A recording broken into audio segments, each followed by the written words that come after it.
Hello, Scorpio. Thank you for joining me for your weekly forecast for week commencing the 1st of May. If you found yourself snarled up with lots of niggling little issues of late, which just won't seem to run smoothly, of course it may be down to Mercury's retrograde. And this is going to come to a close on Wednesday, which is something to celebrate.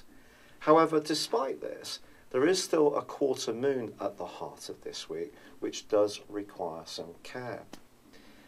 This is going to see your relationships, but particularly with people in a more worldly context, perhaps with the boss or any organisations you need to interact with of a more official nature.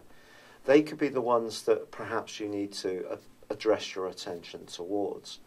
But however much you try to be diplomatic and come across in a positive way, it's still possible that someone won't quite get where you're coming from, and that is going to require some care.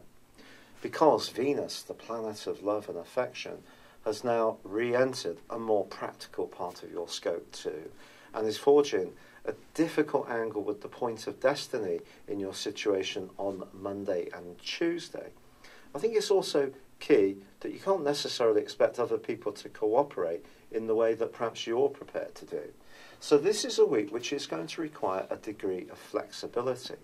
But if you can embrace that, there's a huge opportunity to transform the way you go about some core activities in your situation in a way which actually gives you a lot of extra time, makes you feel more liberated, and frees you up from some dull and boring and perhaps repetitive tasks which you're not perhaps enjoying. If you are looking for a new job, the end of this week is going to be very important because your ruling planet of Pluto, which is your modern ruler, which is very much to do with transformation, is in a very potent part of your horoscope in terms of your everyday communications. And that's linking to the sun very, very potently.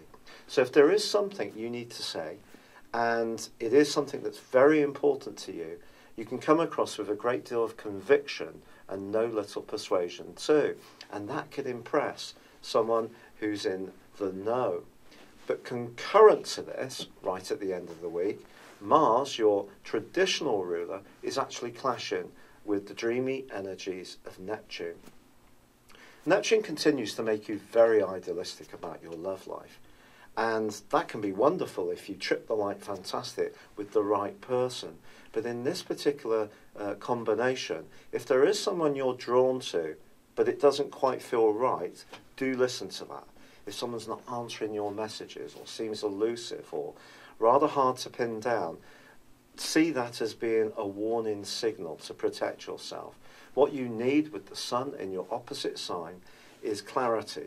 With the connection of energy in the more practical part of your situation, you also need someone who will give something to you as much as you will give something to them.